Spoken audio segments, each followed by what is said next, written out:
It is February 28th. The 2014 season is upon us. And today I'm going to preview the AL East. Now, if you look at the teams in the AL East, you could probably say that all the teams are definitely a team that could be over 500 or better. Last year, you've seen four of the teams have 85 wins or better. You've seen that one of them made the World Series, and one of them had an injury-prone season.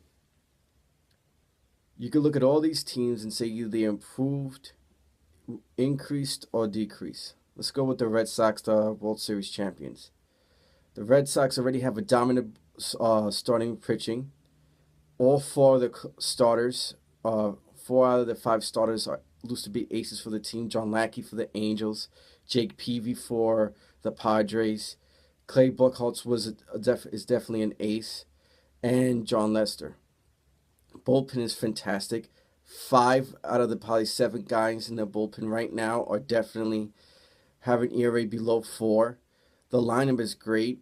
The what ifs in the lineup is Middlebrooks, Xavier, and Jake Bradley Jr. Are they going to rise up to the occasion? Are they going to be play to the potential? Jake Bradley has to replace Ellsbury.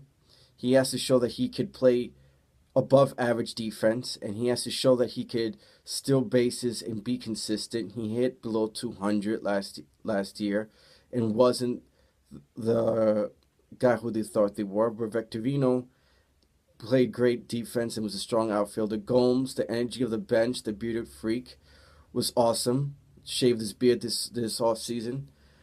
Daniel Nueva, hopefully he could stay healthy and can hit good against lefties and righties. He didn't look like he could do that too much last year. Let's see if he goes up in the notch. Big Boppy, ageless, making everybody say Egg Martinez what? Because he is surpassing whatever Egg Martinez ever was with the Mariners. The AJ Przinsky, 37, looks like wine, ageless. He's getting better, not getting older. Not a strong bench per se, but you could say this team is definitely in its high hopes and probably repeating as division champs this year. Baltimore Orioles, 85 wins last year. Pitching wasn't as good as 2012 when they were able to play the one game playoff game. But this is a team also that didn't make any offseason splash until the last 2 weeks with Jimenez and Nelson Cruz.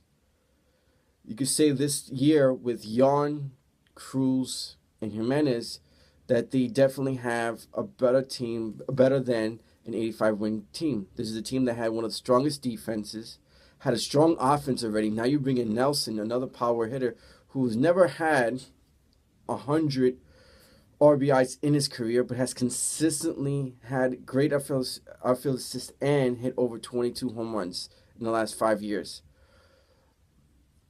You say the bullpen is stronger. They lose Jim Johnson. Didn't replace him with anybody who has any closer experience. But let's be realistic. A couple years ago, Jim Johnson didn't have any closer experience, and he flourished the last 2 to 3 years as a closer. You could say the rotation is stronger.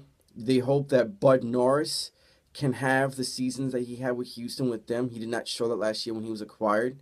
They hope Yan can come in and just be a fifth starter at the most. Michael Gonzalez, they hope he could take another step in showing of sheer dominance or getting stronger in the season. Tillman had a good year. Chen had a good year. Jimenez had a great second half, not a great first half, but we'll see what happens. They don't have a strong bench. They have a question mark in second base with Flaherty and Weeks. They didn't have strong seasons. Weeks is definitely Ricky Weeks' brother, but not a great season. Flaherty not a starter, and they're replacing them both with Brian Roberts. Chris Davis hopes to have probably another flourishing year, another great year, an MVP type of year. Nick Markakis, the right fielder, they hope that he becomes the guy who he was a couple years ago, who could hit 20 plus home runs and have 90 RBIs and hit 290. Adam Jones, great defensively, all-star, 5'2" kind of guy. Um, they hope Pierce and Nolan can have a great year in left field. This is a team that has all-stars in probably four positions in terms of the lineup. It's a great team. With Jimenez and Nelson Cruz, this team goes from an 85-win team to a possible wildcard team if they play consistent in a strong second half. To this another team, the New York Yankees. They spent over $500 million in this offseason. $500 million. 85 wins. Tons of loss to injuries. CC Sabathia did not look like CC Sabathia. Kuroda looked like the only consistent starter.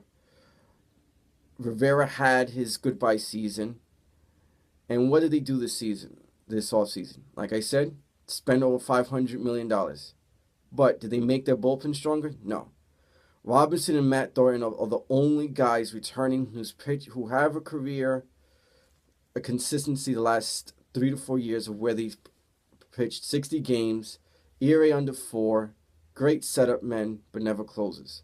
Other than that, everybody else is a question mark in that 7-man bullpen. Rotation, Tatanka, a $22 million starter who is coming from Japan. Brian Cashman says his potential is only an elite third starter. Are you kidding me? You pay a guy $22 million and he's only supposed to be a good third starter? He has to be your ace. CC Sabathia loses 15 pounds. He looks like he lost more than that. And Kuroda's the only consistent guy. Ivan Nova had a good second half. They hope that he can do that for 32 games. Michael Pianda, who hasn't pitched for them at all in the last 2 years, hopes to be the guy who he was in Seattle or above that. Question marks in the lineup completely. Brian Roberts, is he gonna hit and play for 150 games? No one knows because he hasn't done that more than 3 years. Jeter was hurt all of last year. They don't know if he could do it. It's his last farewell season. Kelly Johnson's never played third base for 150 games. They don't know what he could do in terms of third base. And Tex's injury too. So question marks all throughout the whole infield, wondering if any of them could play 150 games and perform to the status that everybody knows that they could play. Brian McCann is a great pickup, a guy who can call games. His Atlanta ERA was 2.98 as him as the catcher. Probably a future Hall of Fame catcher in the near future if he could do another 6 to 8 years. Sevillano looks like the old Sevillano when he came back, a guy who can hit 20-plus home runs with 100 RBIs. Ellsbury, great pickup, who could steal and hit for average. Doesn't look like the power hitter he was a couple years ago, but he is definitely a better leadoff hitter than Suzuki and Gardner. Beltran, clutch, performs well in the playoffs. No question marks there. Gardner, another lefty guy who can steal bases, probably perform better in the leadoff hitter.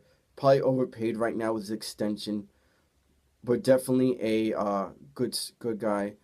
How are you going to play and have Suzuki, probably one of the all-time great hitters, probably better than Pete Rose and Ty Cobb, if he had played in America his whole career besides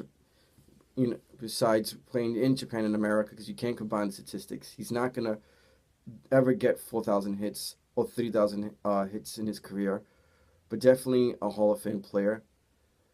Then you got Toronto. Toronto had a total of 2 guys who played over 140 games, which is Adam Line and Edwin Knucion.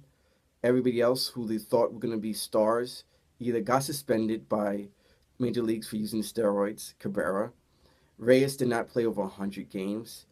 Kobe Ramis didn't play over 150 games. Batista did not play over 150 games. A lot of question marks in this team that had numerous guys who were injury prone. But if they play to their potential and play over 140 games, you probably see them probably one of the most dominant offenses in the major leagues right now.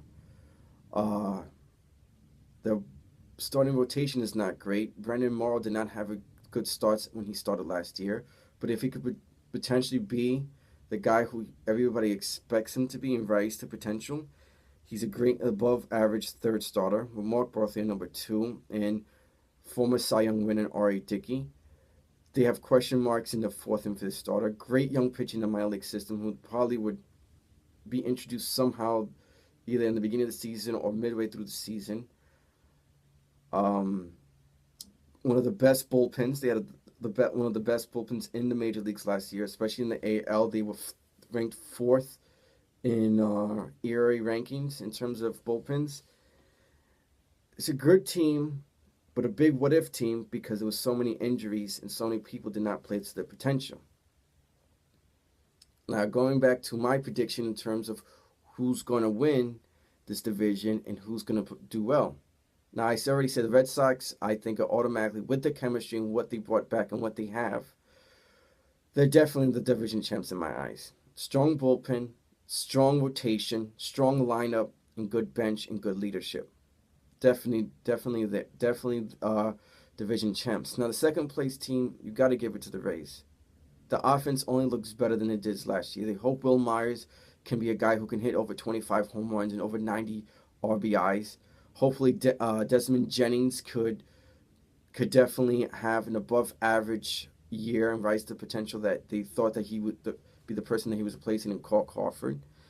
And David DeJesus, who's a great corner outfielder, terrible defender in center, but when he plays to his potential, is a different guy who can hit leadoff, hit over 290, and have a great season. Evan Longoria, clutch, one of the top three third basemen in the major leagues. Escobar played excellent defense, underrated, great shortstop. This team is definitely going to probably be the second place team next year because of the consistent Joe Madden always puts out the last 4 years. So you definitely know they're going to win 90 games. The question is, the young players, are they going to grow and play to their potential? But I think they're definitely going to be a second place team. The third place team, Yankee fans are going to hate me, and all Orioles fans are going to love me. The third place team is definitely the Orioles. They won 85 games, and they're only better this year. With Nelson Cruz, this is probably a better lineup than the Yankees. They have a stronger bullpen than the Yankees. You can't say that their rotation is better than the Yankees, but you could say that it's better than it was last year. And no question marks except for Yonder Taiwanese young starter who they got from Taiwan this last couple of weeks. So I think the Orioles are definitely the third place team. Got to be healthy. Pitching got to play up to expectations. And if they do this, they are definitely a above 85 win team. Yankees are number 4. You heard what I said before. No bullpen. Question marks throughout the infield. And they don't know too much of what the rotation is going to bring. Toronto is definitely better than a 74-win team. They're not better than the Yankees, and they're not better than the Orioles to definitely have a third-place team, but they're definitely better than a 74 team.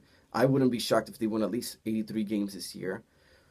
Depends on their starting rotation, if they're healthy and if they play to their potential. And this is a great chance to see if they could do it. I know there'll be some people out there who don't agree with me, and that's okay. But let's see what happens.